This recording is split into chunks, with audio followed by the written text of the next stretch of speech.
Uma das razões pela qual o herege Marcião, no princípio do século II, rejeitou o Apocalipse é precisamente porque ele era anti-judeu. Ele dizia que o Deus do Antigo Testamento era um demiurgo inferior, que o Pai de nosso Senhor Jesus Cristo era outro Deus. Ele não entendeu que era uma revelação progressiva. Ele disse que era outro Deus. Então ele rejeitou tudo o que vinha dos judeus. Ele foi um gnóstico.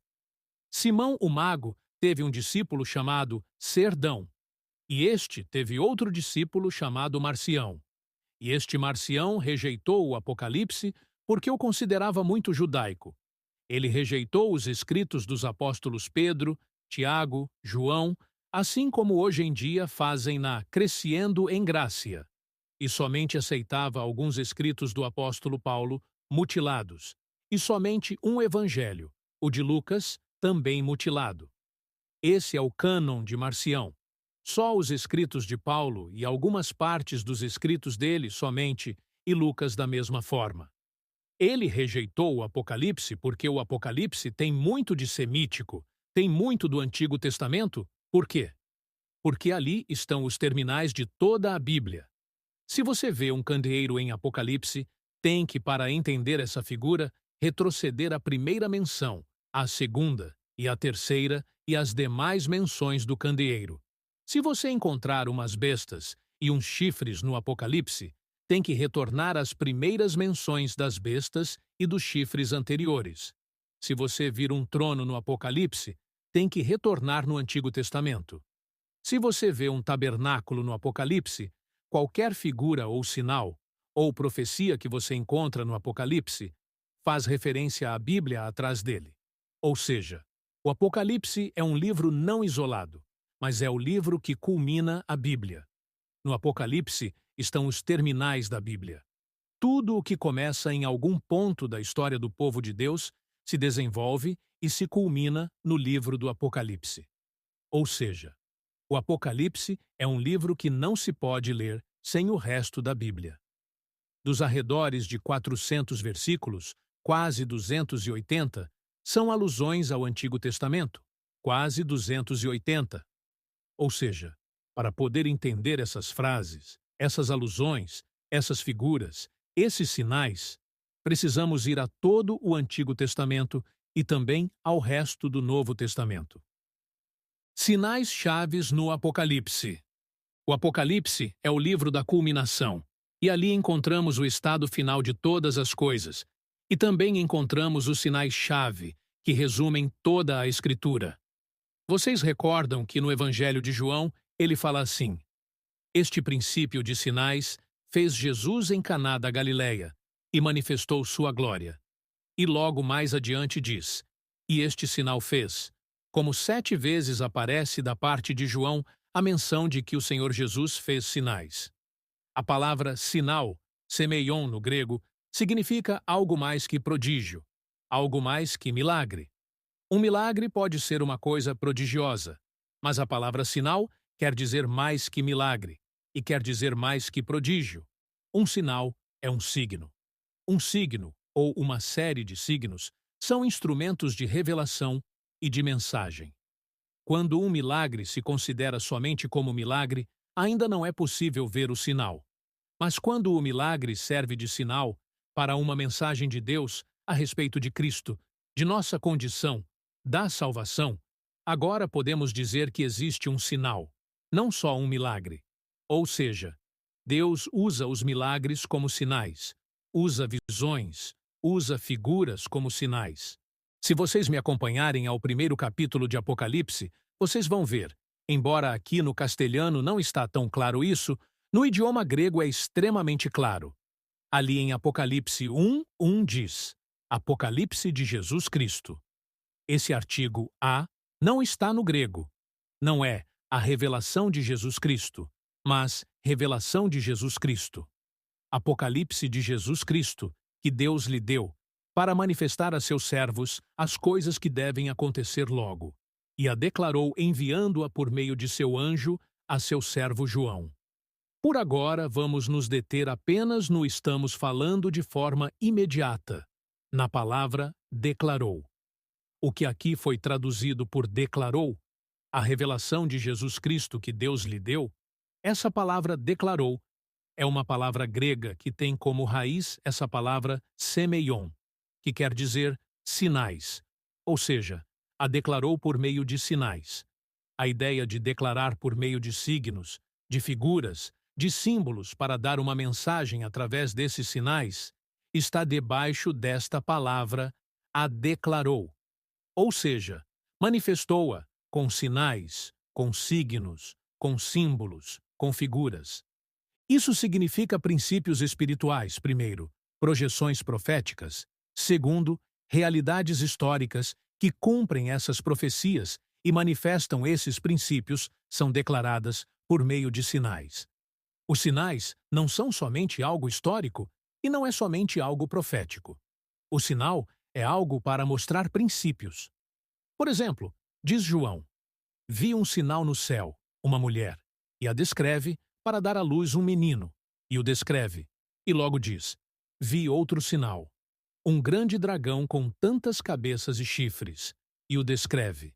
Essas coisas são sinais, ou seja, Deus está dando uma mensagem, revelando princípios através desses sinais. Claro que esses princípios são de Deus e revelam o caráter de Deus. Se manifestam também nas profecias e, logicamente, também nas juntas históricas. Mas, principalmente, os sinais, o que falam, são mensagens e princípios. Uma chave tripla. Primeira chave: interpretação histórica.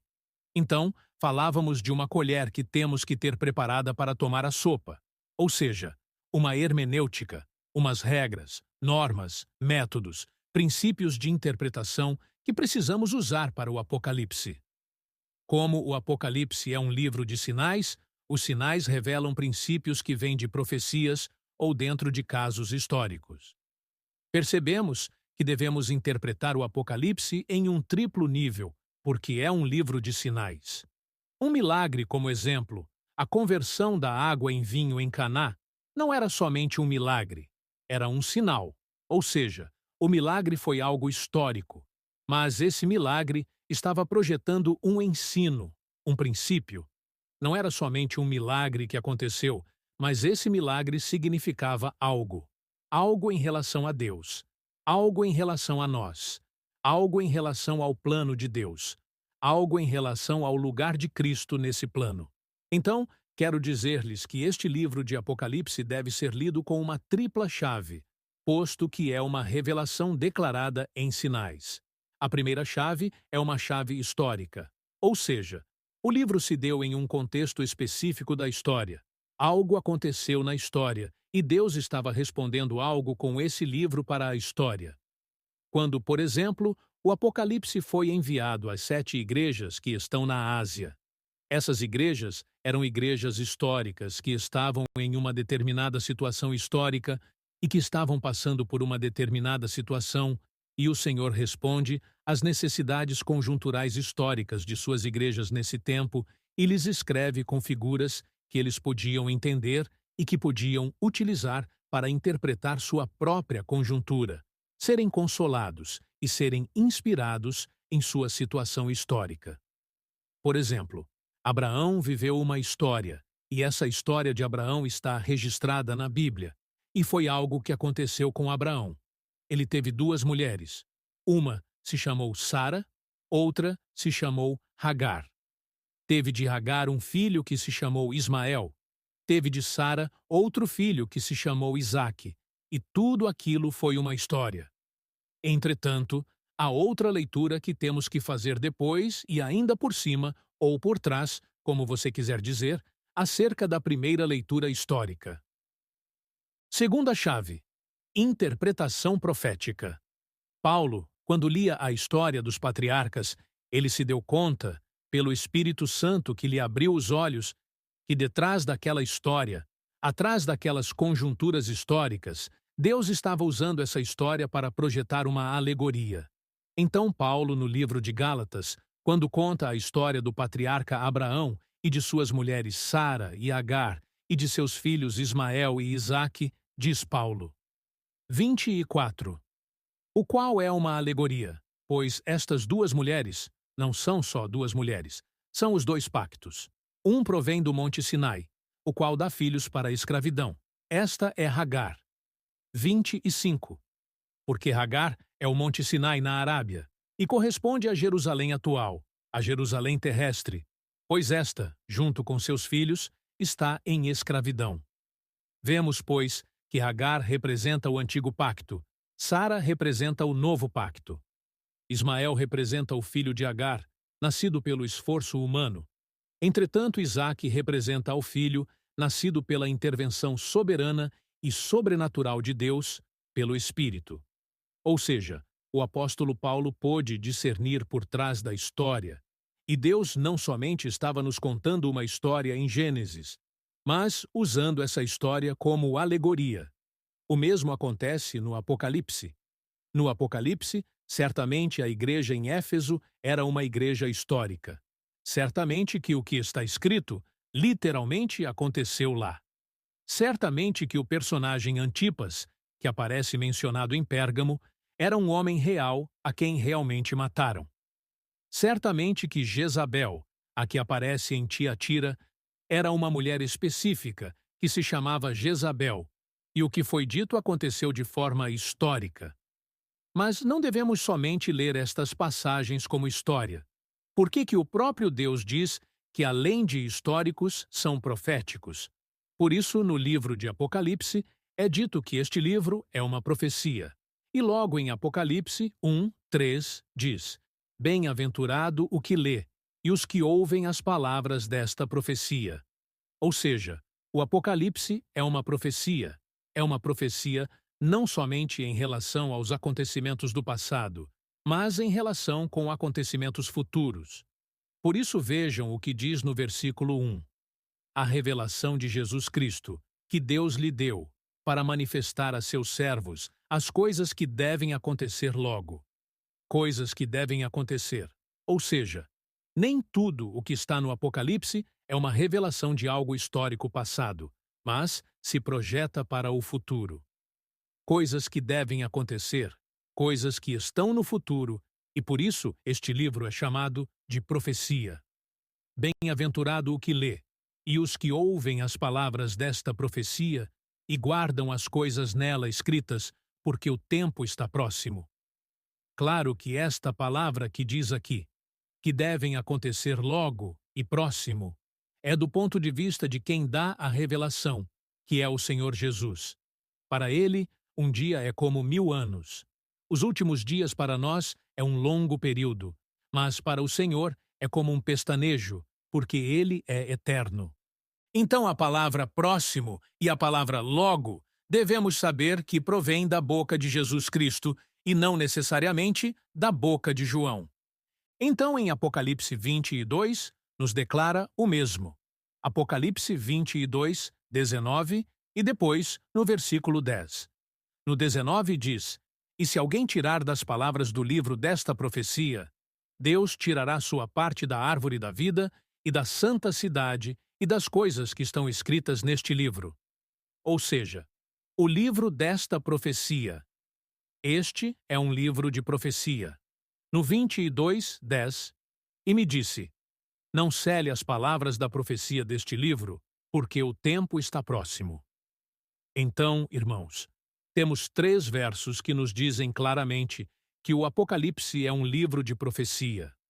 De maneira que a colher para tomar a sopa, a hermenêutica para interpretar, indica-nos que devemos ler este livro como uma profecia e não só como algo histórico. Claro que houve intérpretes que tiveram interesses de somente tomar o Apocalipse como um livro histórico do passado, especialmente aqueles que são denunciados neste livro. Gostam que se interprete o livro como algo do passado. É uma questão de Nero. Esses 7 reis já passaram. Essa é uma coisa do passado, que havia uma perseguição. Então, para lhes dar um pouco de tranquilidade nessa perseguição, disseram-lhes umas quantas coisas. Essa é uma coisa do passado e não tem nada que ver com o agora. Claro, como fala da grande prostituta vestida de púrpura e de escarlate, a cidade de Roma, E como fala outras coisas posteriores, muitos intérpretes não querem se ver retratados nessa profecia e preferem considerar o livro do ponto de vista meramente histórico, como qualquer outro dos apocalipses judaicos que haviam no período intertestamentário. E pensando melhor, não foi o apóstolo João, mas outro João, porque Eusébio, porque Papias, e começam com esse espírito de ceticismo a tratar de se esquivarem deste livro. Que coisa séria! Se tirarem uma parte desta profecia é sério, quanto mais tirar o livro todo é mais sério. Este livro não é para que se tirem algo dele, é para ler, ouvir e guardar as coisas que nele estão escritas.